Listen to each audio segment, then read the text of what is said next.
అందరికీ నమస్కారం. రఘురామ్స్ గాంధీగిరి యూట్యూబ్ ఛానల్కి స్వాగతం, సుస్వాగతం. ఈరోజు మనం తీసుకున్నటువంటి అంశం ఈ నెల 18వ తారీఖు నుంచి జరగబోయేటటువంటి 10వ తరగతి పరీక్షలు ఏదైతే ఉన్నాయో, బోర్డ్ ఎగ్జామ్స్ ఏదైతే ఉన్నాయో, ఆ ఎగ్జామ్స్ గురించి, ఆ ఎగ్జామినేషన్స్ రాసేటటువంటి విధానం గురించి, కొన్ని ప్రిపరేషన్కి సంబంధించినటువంటి అంశాల గురించి మనం ఈరోజు ఈ వీడియోలో మాట్లాడదాం. ఈ వీడియో చూస్తున్నటువంటి పెద్దలు ఎవరైనా ఉన్నట్టయితే, మన ఇంట్లో చదువుతున్నటువంటి లేదా మన బంధువుల పిల్లలు ఎవరైతే ఉన్నారో 10వ తరగతి పరీక్ష రాస్తున్న వాళ్ళకి ఇది కనుక ఒకసారి మనం ఆ వీడియో చూపించగలిగినట్టయితే వాళ్ళకి కొంచెం ఉపయోగకరంగా ఉంటుందనేటువంటి విషయాన్ని మీరు గమనించాలని సందర్భంగా కోరుతూ, 10వ తరగతి పరీక్ష అనేది మొట్టమొదటి పిల్లలు రాసేటటువంటి బోర్డు ఎగ్జామినేషన్. ఇప్పటి వరకు చదివినటువంటి ఏ తరగతికి కూడా బోర్డు ఎగ్జామినేషన్ ఉండదు. మొట్టమొదటి బోర్డు ఎగ్జామినేషనే 10వ తరగతి బోర్డు ఎగ్జామినేషన్. ఎగ్జామినేషన్స్లో మనం రెండు రకాలుగా క్లాసిఫై చేయొచ్చు.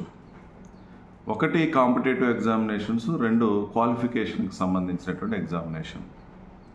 ఇది క్వాలిఫికేషన్కి సంబంధించినటువంటి పరీక్ష, ఏ విధమైనటువంటి పోటీ పరీక్ష కాదు. విద్యార్హతను సాధించేటటువంటి మొట్టమొదటి 10వ తరగతి పరీక్ష ఇది. ఈ 10వ తరగతి ఎంత ఇంపార్టెంటో మనందరికీ తెలుసు. ప్రతి దానికి 10th క్లాస్ సర్టిఫికెట్ ఒక ఆధారంగా, అది డేట్ ఆఫ్ బర్త్కి సంబంధించి కానీ, మిగిలిన ఏ విషయాలకు కానీ, మన పేరుకు కానీ లేదా మన తల్లిదండ్రుల పేరుకు సంబంధించినటువంటి విషయంలో కానీ ఇది చాలా కీలకమైనటువంటి విద్యార్హతగా మనం పరిగణించబడతా ఉంది. కనీసం డ్రైవింగ్ లైసెన్స్ తీసుకోవాలన్నా కూడా 10వ తరగతి పరీక్ష పాస్ అయి ఉంటేనే మనకి డ్రైవింగ్ లైసెన్స్ ఇచ్చేటటువంటి పరిస్థితులు కూడా ఉన్నాయనేటువంటి విషయాన్ని మనం గమనించగలగాలి. ఇంత కీలకమైనటువంటి 10వ తరగతి పరీక్షలో మనం పరీక్ష రాసేటప్పుడు ఎవరైతే విద్యార్థులు ఉన్నారో, నాకు తెలిసి ప్రస్తుతం ఆంధ్రప్రదేశ్లో రాసేటటువంటి విద్యార్థులు 6 లక్షల పైచీలకి విద్యార్థులు ఈ సంవత్సరం 10వ తరగతి పరీక్షలకి అటెండ్ అవుతూ ఉన్నారు. పరీక్ష హాల్లోకి మనం ప్రవేశించేటప్పుడు పరీక్షకు సంబంధించినటువంటి అన్ని రకాలైనటువంటి వస్తువులు మనం తీసుకెళ్తున్నావా లేదా, అంటే హాల్ టికెట్కి సంబంధించి, పరీక్ష రాయడానికి అవసరమైనటువంటి ప్యాడ్, దానికి అవసరమైనటువంటి పరీక్ష సామాగ్రి అంటే పెన్ను కానీ, పెన్సిల్ కానీ, ఎరేజర్ కానీ, లేదా ఇక ఇతర అంశాలు ఏదైనా అవసరం ఉంటే అవన్నీ కూడా పరీక్షకు సంబంధించి ఒక స్కేల్ తీసుకెళ్ళటం కానీ, లేదా మనం రాసేటటువంటి సబ్జెక్ట్ని బేస్ చేసుకుని అవసరమైనటువంటి పరీక్ష రాసేటటువంటి వస్తువులన్నింటినీ కూడా మనం తీసుకెళ్ళాలి అనేటువంటి విషయాన్ని గమనించాలి.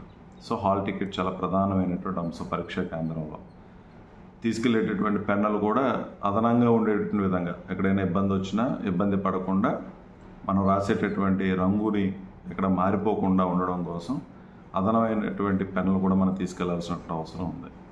సో ఈ పరీక్ష సామాగ్రిని, పరీక్ష ప్యాడ్ని, అలాగే హాల్ టికెట్ని ఏది కూడా మర్చిపోకుండా, దీంతో పాటుగా ఒక వాటర్ బాటిల్ని ఎందుకంటే సమ్మర్ వచ్చేసింది కాబట్టి వాటర్ బాటిల్ కూడా మనం తీసుకొని పరీక్షా కేంద్రానికి వెళ్ళాల్సినటువంటి అవసరం ఉంది. పరీక్షా కేంద్రానికి చాలా క్లియర్గా గవర్నమెంట్ చెప్తా ఉంది, 9:30కి పరీక్ష స్టార్ట్ అవుతుంది. 8:45 నుంచి పరీక్షా కేంద్రానికి అనుమతిస్తారు. సో 8:45 కల్లా పరీక్షా కేంద్రం దగ్గర మనం ఉండేటటువంటి ఏర్పాటు, హడావుడి పడిపోయి తొందరపడిపోయి లేట్ అయిపోయిందని చెప్పి హరిబరిగా వెళ్ళేటటువంటి పరిస్థితి కాకుండా చక్కగా 8:45 మన పరీక్షా కేంద్రం ఎక్కడో ముందుగానే తెలుస్తుంది కాబట్టి ముందు రోజు అసలు మన పరీక్షా కేంద్రం ఏంటి, అక్కడికి వెళ్ళడానికి ఏ విధమైనటువంటి సౌకర్యాలు ఉన్నాయి, రవాణా సౌకర్యాలు ఉన్నాయి, ఏ రకంగా మనం వెళ్ళాలనుకుంటున్నాం, ఇవన్నీ కూడా ముందుగానే అంచనా వేసుకొని 8:45 పరీక్షా కేంద్రానికి ఉండే విధంగా మన ప్రణాళికని రూపకల్పన చేసుకోవాలి. 8:45 నుంచి 9:30 వరకు పరీక్షా కేంద్రానికి అనుమతిస్తారు. ఈ 9:30 నుంచి పరీక్ష మొదలయ్యి పరీక్షా సమయాన్ని కూడా ప్రభుత్వం పెంచడం జరిగింది. 3:20 పరీక్షా సమయంగా 9:30 నుంచి 12:45 వరకు మనకు పరీక్షని రాసేటటువంటి అవకాశాన్ని ప్రభుత్వం కల్పించింది.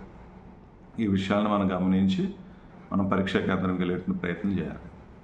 పరీక్షకు వెళ్ళిన తర్వాత మనకి మొట్టమొదటిగా OMR షీట్ ఇవ్వడం జరుగుతుంది. ఈ OMR షీట్ని చాలా జాగ్రత్తగా ప్రతి విద్యార్థి శ్రద్ధ తీసుకొని ఎక్కడ పొరపాట్లు లేకుండా, దిద్దుబాట్లు లేకుండా, కొట్టువేతలు లేకుండా జాగ్రత్తగా పూర్తి చేయాల్సిన అవసరం ఉంది. ఈ OMR షీట్లో 3 భాగాలుగా పార్ట్ 1, పార్ట్ 2, పార్ట్ 3 అని 3 భాగాలుగా ఇవ్వడం జరుగుతుంది.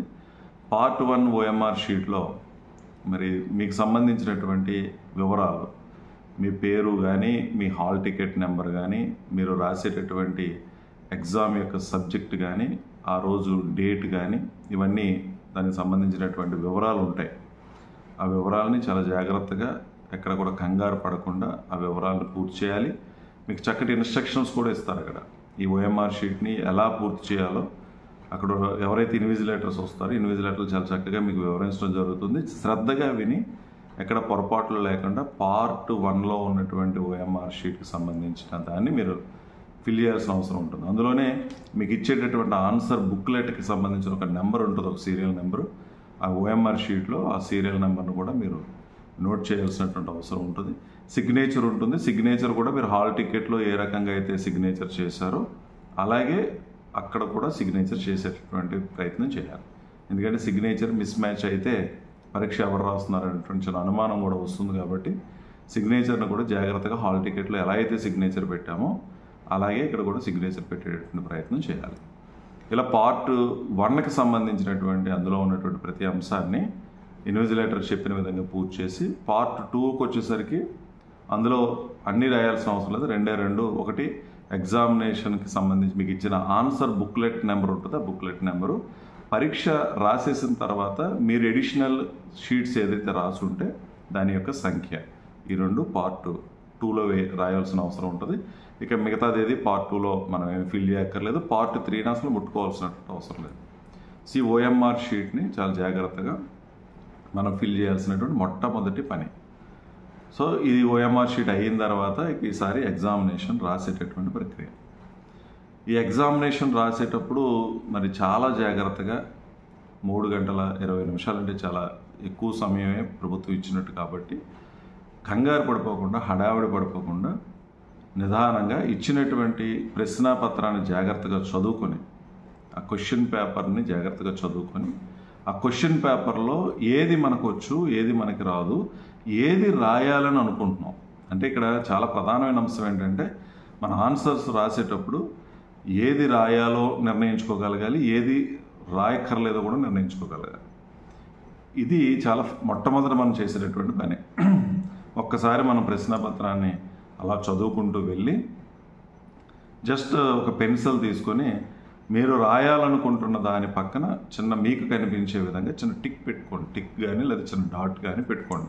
ఎటువైపు రైట్ సైడ్, క్వశ్చన్ నెంబర్ వైపు కాకుండా దానికి ఆపోజిట్ సైడ్, అంటే క్వశ్చన్ చదివేసిన చివరన మీరు చిన్నది రాయాలనుకున్న దానికి మాత్రం చిన్న మార్క్ పెట్టుకుంటూ మొత్తం టోటల్ క్వశ్చన్ పేపర్ అంతా చదువుకుంటూ వెళ్ళి మీరు ఒక నిర్ధారణకు రండి. ఏది మనం రాయాలి, ఏది మనం రాయకూడదు అన్న దాని గురించి మీరు ఏం టిక్లు అవి ఇంటూలు పెట్టాల్సిన అవసరం లేదు. రాయాలనుకున్న దానికి మాత్రమే మీరు చిన్న మార్కు పెన్సిల్తో పెట్టుకునేటువంటి ప్రయత్నం చేయండి. మొత్తం టోటల్ క్వశ్చన్ పేపర్ అంతా చదువుకోండి. చదువుకున్న తర్వాత మీరు ఈసారి ఏది మొట్టమొదటి రాయాలనుకుంటున్నారు, ఏది మీరు బాగా చదివినటువంటి క్వశ్చన్ వచ్చింది, దానికి ఏది మీరు పెర్ఫెక్ట్గా ఆన్సర్ రాయగలుగుతారు అన్నదాన్ని మొట్టమొదట దానికి సంబంధించినటువంటి సెక్షన్ తీసుకోగలగండి. తీసుకొని చక్కగా చాలామంది పిల్లలు ఏం చేస్తున్నారంటే రాసేటప్పుడు క్వశ్చన్ నెంబర్లు వేయడం కూడా మర్చిపోయేటువంటి పరిస్థితి ఉంది. చాలా ప్రధానమైన అంశం ఏంటంటే ఆన్సర్ మనం రాయడం ఎంత ఇంపార్టెంటో క్వశ్చన్ నెంబరు దానికి సంబంధించినటువంటి ఏ సెక్షన్ నుంచి రాస్తున్నామో ఆ సెక్షన్ నెంబరు వేసి ఆన్సర్ రాయటం అనేది చాలా ప్రధానమైనటువంటి అంశం కింద గుర్తు చేసుకోండి. మొట్టమొదట మార్జిన్లో మీరు రాసేటటువంటి ఏ సెక్షన్ నుంచి రాస్తున్నారో, ఏ క్వశ్చన్ నెంబర్కి ఆన్సర్ రాస్తున్నారో అది చాలా ప్రధానమైన అంశం. అది రాసి వీలుంటే క్వశ్చన్ కూడా రాస్తే తప్పేం లేదు. క్వశ్చన్ నెంబరు, క్వశ్చన్ రాసేటటువంటి సెక్షన్ వేసి ఏ క్వశ్చన్కి అయితే మీరు ఆన్సర్ రాస్తున్నారో ఆ క్వశ్చన్కి సంబంధించినటువంటి ఆ ఇచ్చిన ప్రశ్న రాసి దాని కింద మీరు ఆన్సర్ చేయడం అనేది అలవాటుగా మనం చేసుకోగలగాలి. సో ఇది మనం జాగ్రత్తగా చేయాలి. అయితే కొన్ని బాగా వచ్చినప్పుడు ముందు రాసి బాగా రానివి లేదా కొంచెం డౌట్ ఉన్నవి వెనకాల రాయాలి అనేటువంటి ఆలోచన ఉన్నప్పుడు మీరు షార్ట్ ఆన్సర్స్ రాసేటప్పుడు మాత్రం అన్నీ ఒకచోటే రాసేటటువంటి ప్రయత్నం చేయండి. ఏ సెక్షన్ అయినా మనం ఎత్తుకున్నప్పుడు కంప్లీట్గా షార్ట్ ఆన్సర్స్ అన్నీ ఒకే చోట ఉండేలాగా మీరు ప్రయత్నం చేయండి. అది కూడా సీరియల్లో రాసేటటువంటి ప్రయత్నమే చేయండి. అంతేగాని ఎస్ఏ టైప్ క్వశ్చన్స్ అయితే పర్వాలా, ఎక్కడెక్కడ మన క్వశ్చన్ నెంబర్ ఏదో రాసినా పర్వాలేదు. కానీ షార్ట్ ఆన్సర్స్ విషయంలో మాత్రం ఒక సెక్షన్కి సంబంధించినటువంటి షార్ట్ ఆన్సర్స్ అన్నీ క్రమ పద్ధతిలో అంటే ఆర్డర్ ప్రకారం రాసేటటువంటి ప్రయత్నం చేయండి. ఏదైనా మధ్యలో రాకపోతే అది కొంచెం గ్యాప్ ఉంచుకొని ఆ గ్యాప్ను ఆఖరణ మీరు ఫిల్ చేసేటటువంటి ప్రయత్నం చేస్తే బాగుంటుంది. ఎగ్జామినేషన్ పరీక్ష దిద్దేటటువంటి వాళ్ళకి కొంచెం అది సులువుగా ఉండేటువంటి పరిస్థితి ఉంటుంది. వాళ్ళు కూడా కన్ఫ్యూజ్ అయ్యేటటువంటి అవకాశం అనేది ఉండదు. సో ఈ రకంగా మనం చేయాలి. మొత్తం పరీక్ష రాసేసిన తర్వాత వచ్చినవన్నీ ముందు రాసుకొని, కొంచెం పర్వాలేదు అనుకునే తర్వాత రాసుకొని, డౌట్గా ఉన్నాయి చివర రాసుకొని, ఏది కూడా విడిచిపెట్టకుండా టోటల్ ఇచ్చినటువంటి అన్ని ప్రశ్నపత్రంలో ఉన్నటువంటి రాయాల్సినటువంటి అన్నిటికీ కూడా విడిచిపెట్టకుండా రాసేటటువంటి ప్రయత్నం చేయాలి. వచ్చినా రాకపోయినా ఏదైనా కొంచెం తెలిసినా సరే రాసేటటువంటి ప్రయత్నం మాత్రం చేయాలి. ప్రశ్నపత్రం చక్కగా చదువుకొని ఎగ్జామ్ రాసే ముందు ఏ విధమైనటువంటి ఇంటెన్షన్తో ఉన్నామో చివరి వరకు కూడా అదే ఇంటెన్షన్తో ఉండాలి. అంటే ఇంట్రెస్ట్ కోల్పోయినట్టు కాకుండా మొట్టమొదటి చాలా బాగా హ్యాండ్ రైటింగ్ రాసి తర్వాత క్రమేపీ ఆ హ్యాండ్ రైటింగ్ పాడు చేసేసి అలా చేస్తే కరెక్ట్. చాలామంది ముందు చాలా బాగా రాస్తారు, చివరికి వెళ్ళేటప్పుడు డాక్టర్ గారు రాసినటువంటి ప్రిస్క్రిప్షన్ టైప్లో ఉంటుంది ఆ లెటరింగ్స్. అవి దిద్దే వాళ్ళకి చాలా ఇరిటేషన్గా ఉంటుంది, వాళ్ళకి అర్థం కాని పరిస్థితిలో ఉంటుంది. అందుకని చివరి వరకు కూడా ఒకే రకమైనటువంటి హ్యాండ్ రైటింగ్ మెయింటైన్ చేసేలాగా శ్రద్ధ తీసుకొని ఇంట్రెస్ట్గా రాయండి. ఒకటి గుర్తుపెట్టుకోండి, ఈ పరీక్ష మళ్ళీ రాయం మనం, ఒక్కసారే రాస్తాం 10th క్లాస్ బోర్డ్ ఎగ్జామినేషన్ అనేటువంటి ఆలోచనతో ఎంత శ్రద్ధ పెట్టాలో అంత శ్రద్ధ దాని మీద పెట్టి మనం రాసేటటువంటి ప్రయత్నం చేయగలిగితే మంచి మార్కులు స్కోర్ చేసేటటువంటి పరిస్థితి ఉంటుంది. ఇందాక నేను చెప్పినట్టుగా రాసేసినటువంటి దానికి ఈసారి క్వశ్చన్ నెంబర్ వైపు ఉన్నటువంటి వైపు టిక్ పెట్టండి. ఇందాక డాట్ పెట్టాం దాని ఆపోజిట్ డైరెక్షన్లో. ఇప్పుడు ఈసారి రాసేసి కంప్లీట్ చేసేసి ఒక్కొక్క క్వశ్చన్ రాస్తున్న తర్వాత క్వశ్చన్ రాసేసిన తర్వాత స్టార్టింగ్లో క్వశ్చన్ నెంబర్ దగ్గర చిన్న టిక్ పెట్టుకునే ప్రయత్నం చేస్తే అది కంప్లీట్ అయిపోయింది, అది రాసేసామనేటువంటి విషయం మనకు తెలుస్తుంది. మొత్తం ఎగ్జామినేషన్ రాసేసిన తర్వాత చివరిలో మీరు ఎన్ని ఎడిషనల్ షీట్లు తీసుకున్నారో ఆ ఎడిషనల్ షీట్లకు సంబంధించిన కౌంట్ చేసుకొని చక్కగా దానికి ఆన్సర్ షీట్కి అవి కూడా కలిపి ట్యాగ్ చేసేసి అప్పుడు ఆ ఎడిషనల్ షీట్స్ ఎన్ని తీసుకున్నామో అన్నీ కూడా ఇందాక మనం చెప్పినట్టు ఓఎంఆర్ షీట్లో పార్ట్ 2లో దాని సంఖ్యని ఎన్ని ఎడిషనల్ షీట్లు మనం తీసుకున్నామో ఆ సంఖ్యను వేసేటటువంటి ప్రయత్నం మనం చేయాలి. సో ఈ రకంగా మనం ఎగ్జామినేషన్లో మనం ఆ విధమైనటువంటి విధంగా పరీక్ష రాయాలి. ఇక ప్రిపరేషన్, ఇప్పుడు మరి పరీక్షకి రాయడం తెలుసుకున్నాం, ఇప్పుడు ప్రిపేర్ అవ్వటం ఎలా. ఎగ్జామినేషన్కి చాలా దగ్గర సమయం వచ్చేసింది. ఇవాళ అప్పుడే 14వ తారీఖు వచ్చాం, 18 నుంచి పరీక్షలు. జాగ్రత్తగా అసలు ఇప్పటి వరకు మనం ఏం చదివాం, ఎందుకంటే 1 ఇయర్ నుంచి మనం ఎగ్జామినేషన్ కోసం ప్రిపేర్ అవుతున్నాం. ప్రతి సబ్జెక్ట్లో ఇప్పుడు ఏం చదివాం అన్నది ఒక్కసారి రివిజన్ అనేది చాలా ఇంపార్టెంట్. ఈ రివిజన్ అంటే అర్థం ఏంటంటే మనం పదే రివిజన్ చేస్తూ ఉంటే బాగా వచ్చిన దాని గురించి ప్రాబ్లం లేదు, కొంచెం డౌట్ ఉన్నది బాగా వచ్చిన దాని కింద మారిపోవాలి. అది రివిజన్ అంటే. అసలు రానిది వచ్చినట్టుగా మనం ప్రిపేర్ అవ్వగలగాలి. రివిజన్ అంటే ఇది. అంతేగాని ఏదో మొక్కుబడిగా పుస్తకం తీసి చదవటం అనేది కాకుండా రివిజన్ చేయటం అనేది చాలా ప్రధానమైన అంశం. అసలు ముందు మనకి ఏం వచ్చు సబ్జెక్ట్లో, ఎంతవరకు మనం ప్రిపేర్ అయ్యామో చూసుకొని ఇక నిజంగా బ్లూ ప్రింట్ని ఫాలో అవ్వడం అనేది చాలా చక్కటి విషయం. ప్రతి సబ్జెక్ట్కి బ్లూ ప్రింట్ ఉంటుంది.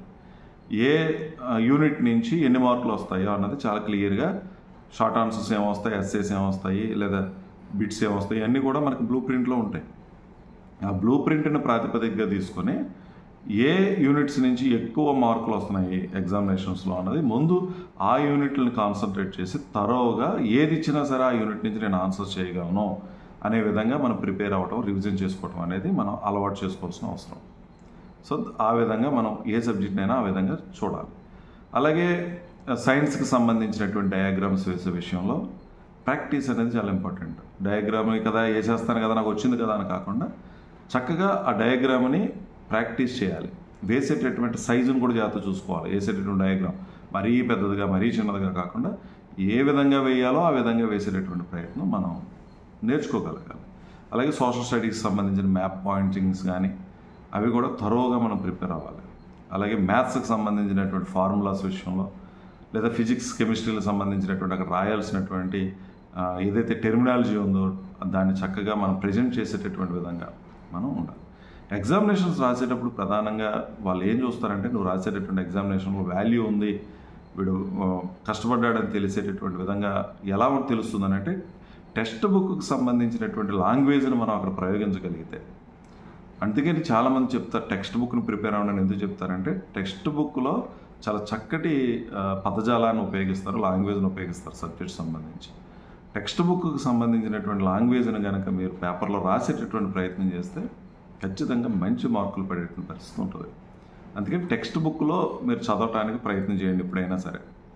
ఎప్పుడైనా ఏది మీరు చదివినా, ఏ కోర్సెస్ మీరు చదివినా సరే టెక్స్ట్ బుక్ రీడింగ్ అనేది చాలా ఇంపార్టెంట్. అది మీరు అలవాటు చేసుకోవాల్సినటువంటి అవసరం ఉంది. సో మీరు సబ్జెక్టులో ఏ సబ్జెక్టుకి సంబంధించినటువంటిది ఏది కీలకమైనటువంటి అంశాలు, ఏది ఇంపార్టెంట్, ఏది బ్లూ ప్రింట్లో ఎక్కువ మార్కులు వస్తున్నాయో వాటి మీద ఎక్కువ శ్రద్ధ పెట్టి మీరు ఈ ప్రయత్నం చేయాలి.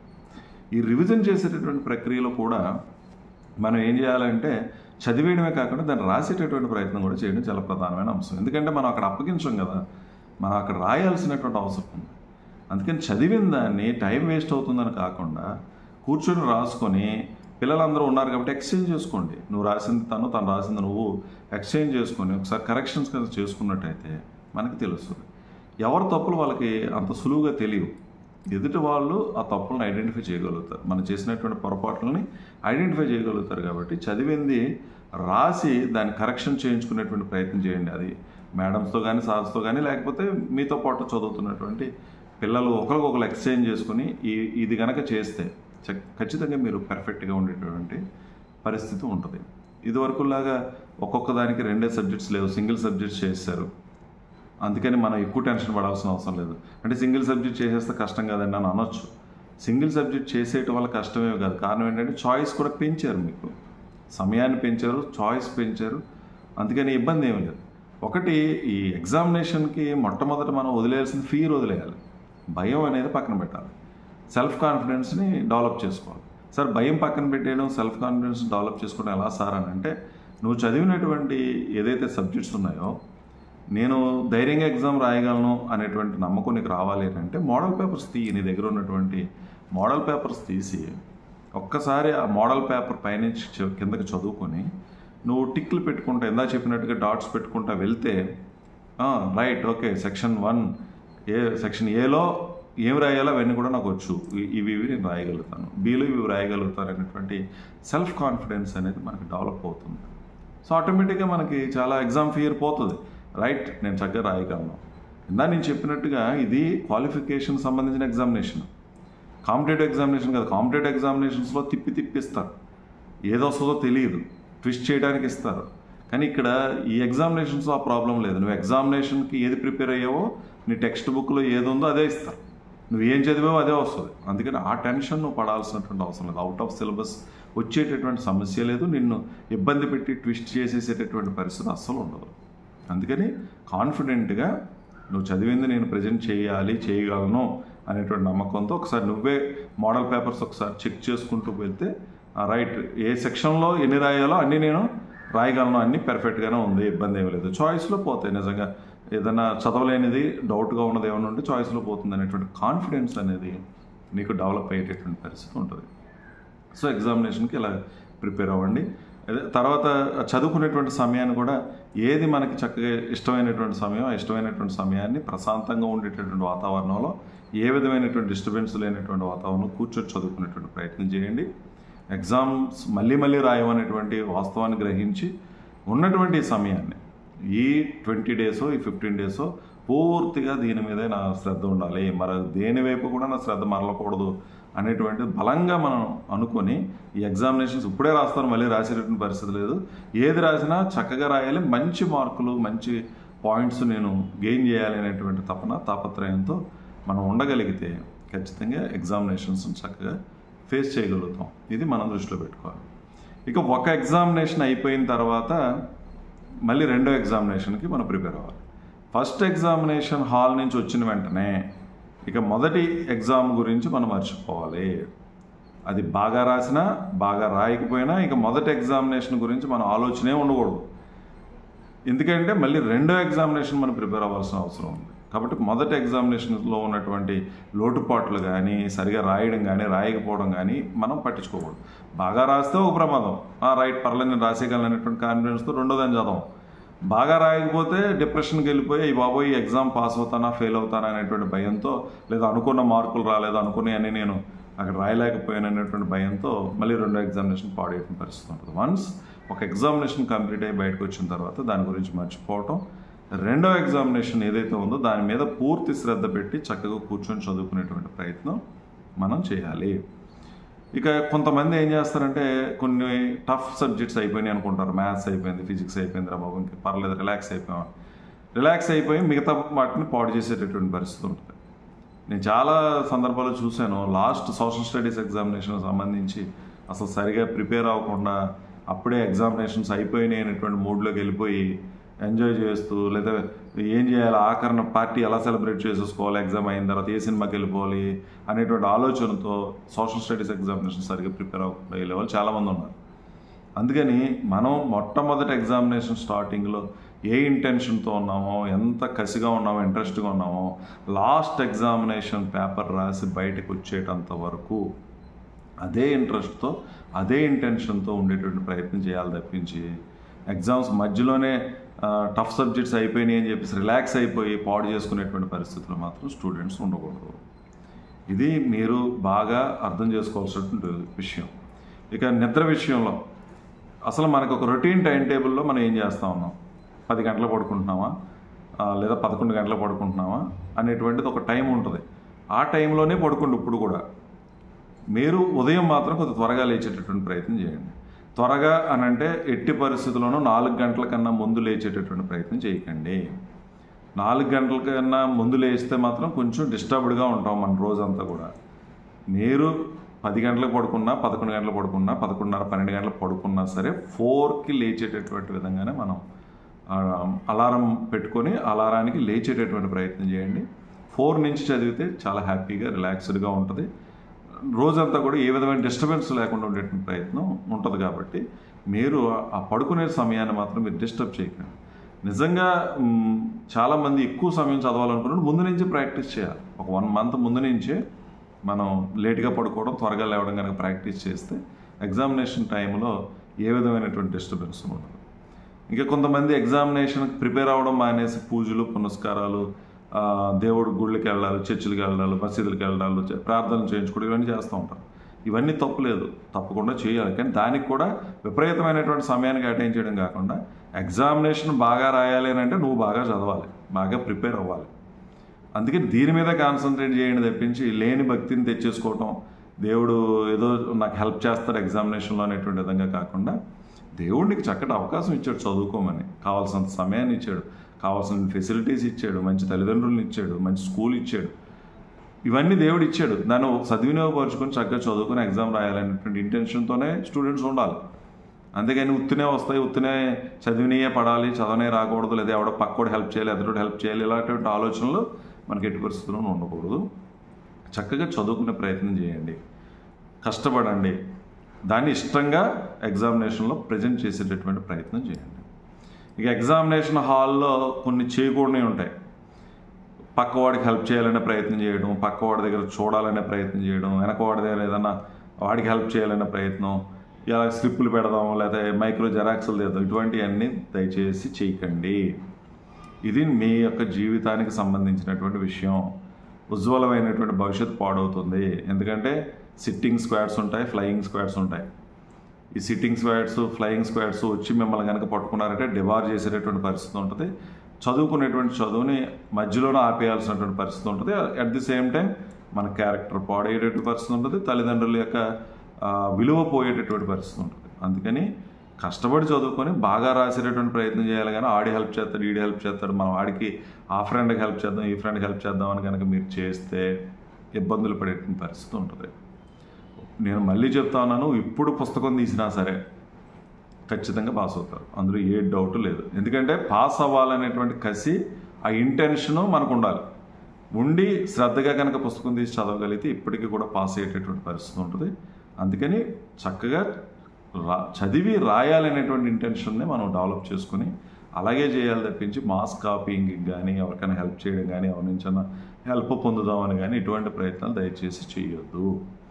అందుకని ఈ విషయాలన్నింటినీ మీరు గమనించి చక్కగా 10వ తరగతి పరీక్షలు ఎగ్జామినేషన్ హాల్లో ప్రోటోకాల్స్ ఏంటి, ఏం ప్రోటోకాల్స్ మనం ఫాలో అవ్వాలి, ఏం చేయాలి, ఒక స్టూడెంట్గా పరీక్ష రాయడానికి వెళ్ళినటువంటి విద్యార్థి ఏం చేయాలన్నది ప్రోటోకాల్స్ అన్నింటినీ చక్కగా ఫాలో అవుతూ ఓఎంఆర్ షీట్ చక్కగా నోట్ చేస్తూ మీకు ఇచ్చినటువంటి కేటాయించినటువంటి ఆ ప్లేస్లోంచి కదలకుండా చక్కగా కూర్చొని వాటర్ను కూడా దగ్గర పెట్టుకొని పరీక్షని చక్కగా 3 గంటల 20 నిమిషాలు నా భవిష్యత్తుకి ఇది ఉపయోగపడుతుంది, ఈ 10th క్లాస్ మొట్టమొదటి సర్టిఫికేట్ నేను సంపాదించబోతున్నాను చదువుకున్న తర్వాత, అందుకని నేను చదివిన 1 ఇయర్ చదివిన దాన్ని చక్కగా ప్రజెంట్ చేయాలి, శ్రద్ధగా ప్రజెంట్ చేయాలి అనేటువంటి ఆ ధ్యాసతో కనుక మనం పరీక్ష రాస్తే ఖచ్చితంగా మనం విజయాన్ని సాధించగలుగుతాం, అనుకున్నన్ని మార్కులు మనం తెచ్చుకోగలుగుతాం, నీకు గౌరవం పెరుగుతుంది, నీ స్కూల్కి, నీ తల్లిదండ్రులకి, నీ ఊరికి చక్కటి గుర్తింపు వచ్చేటటువంటి పరిస్థితి ఉంటుంది. ఈ స్ఫూర్తి, ఈ 10వ తరగతి స్ఫూర్తి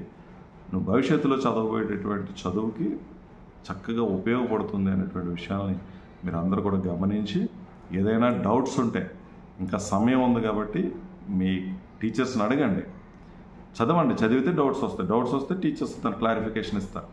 ఆ విధమైనటువంటి ప్రయత్నం ఈవేళ నుంచి మొదలుపెట్టి చక్కగా చేసుకొని డౌట్స్ని క్లారిఫై చేసుకొని సిగ్గుపడకుండా మొహమాట ఏంట్రా ఇంకా రాలేదా ఇప్పుడు వరకు ఏం చేస్తున్నావు అంటారనేటువంటి మాటలు కూడా పక్కన పెట్టి తెలియని విషయాలు తెలుసుకునే ప్రయత్నం చేయి. ఎందుకంటే నీ లైఫ్కి ఉపయోగపడేటువంటి, నీ ఎగ్జామ్కి ఉపయోగపడేటువంటి అంశం కాబట్టి శ్రద్ధగా ఉండండి, ధైర్యంగా ఉండండి, మనోనిబ్బరంతో ఉండండి, కాన్ఫిడెన్స్గా పరీక్ష రాసేటువంటి ప్రయత్నం చేయండి, శ్రద్ధగా చూడండి. తర్వాత at the same time food విషయంలో ఏది పడితే తినేయకుండా ఏదో బిర్యానీలు అవి ఈ ఎగ్జామినేషన్ టైంలో ఆపేసి కడుపుకి తేడా చేసి ఒంటికి తేడా చేసేటటువంటి ఏది కూడా తినకుండా, జంక్ ఫుడ్స్ ఏమి తినకుండా చక్కటి ఆహారం తీసుకొని, ఏదైతే ఆరోగ్యకరమైన ఆహారం తీసుకొని ఏదో కూల్ డ్రింక్స్ అవి మానేసి తగ్గ మజ్జిగ తాగుతూ చక్కగా ఆరోగ్యాన్ని పరిరక్షించేటటువంటి ఆహార అలవాట్లను అలవాటు చేసుకోండి. అంతేగాని ఆరోగ్యాన్ని పాడు చేసేటటువంటి ఆహారాలను దయచేసి అవాయిడ్ చేయండి. తిండి విషయంలో శ్రద్ధ తీసుకోండి. ఎగ్జామినేషన్కి వెళ్ళేటప్పుడు శుభ్రంగా టిఫిన్ చేసి వెళ్ళండి. ఏదో కంగారు పడిపోయి టెన్షన్ పడిపోయి ఎగ్జామినేషన్ ఫీర్ అయినా వంక చెప్పి టిఫిన్లు మానేయడం అనేది చేయకండి. చక్కగా టిఫిన్ చేసి చక్కగా వెళ్ళండి, ఆకలి వేయకుండా ఉండే విధంగా చూసుకుని వెళ్ళండి. వెళ్ళి చక్కగా పరీక్ష రాసి మంచి రిజల్ట్ సంపాదించి మీ యొక్క జీవితాల్లో ఉన్నతమైనటువంటి స్థితికి వెళ్ళాలని ఆకాంక్షిస్తూ మరి ఈ వీడియోని ఎవరైతే చూస్తున్నారో 10వ తరగతి చదువుతున్నటువంటి పిల్లలకి ఈ వీడియోని ఒకసారి మనం చూపించగలిగితే వాళ్ళ ఎగ్జామినేషన్ చక్కగా రాసేటటువంటి అవకాశం ఉంటుంది. కాబట్టి ఈ విషయాలన్నింటినీ అందరికీ షేర్ చేయాలని ప్రతి ఒక్కరిని కూడా కోరుతూ ఓపిక్గా ఈ వీడియో చూసిన ప్రతి ఒక్కరికి పేరున ధన్యవాదాలు తెలియజేస్తూ మీ అందరి దగ్గర సెలవు తీసుకుంటూ ఉన్నాను. ఈ వీడియో మీకు నచ్చినట్లయితే లైక్ చేయండి, షేర్ చేయండి, కామెంట్ చేయండి. మరిన్ని వీడియోల కోసం ప్రక్కనే ఉన్న బెల్ ఐకాన్ ను క్లిక్ చేయండి. నా ఛానల్లో వచ్చే మరిన్ని ఇంట్రెస్టింగ్ వీడియోల కోసం సబ్స్క్రైబ్ చేయండి రఘురామ్స్ గాంధీగిరి యూట్యూబ్ ఛానల్.